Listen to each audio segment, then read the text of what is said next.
wasiirka arrimaha dibadda dalka Jabouti Maxamuud Cali Yuusuf oo qoraal kooban ku daabacay boggiisa Twitter-ka ayaa been abuur ku tilmaamay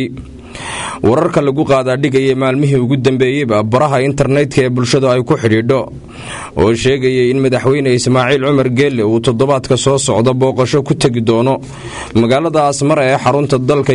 Eryal. wasiirku waxa uu intaasi raaciyay in weli aan wax xal ah laga gaadhin khilaafka dhinaca xuduudka ah ee u dhaxeeya Eryal iyo Jabouti.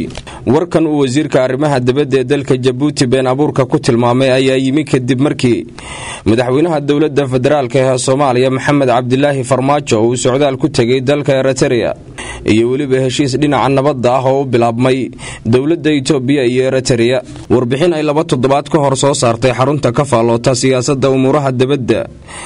ee loo yaqaano Atlantic Council ayaa lagu sheegay in heshiiska u bilaabmay Itoobiya iyo Eryal uu saameyn ku yeelan karo dalka Jabouti oo isaga ay col yihiin Eryal. warbixinta waxaa lagu sheegay in Eryal ay badiba la wareegi karto xidhiidhka dhinaca ganacsiga ee u dhaxeeya Jabouti iyo Itoobiya. Jabouti iyo Eryal ayaa waxay isku maandhaafsan yihiin xuduudka u dhaxeeya labadaasi dal waxaana soo dhexmaray dagaallo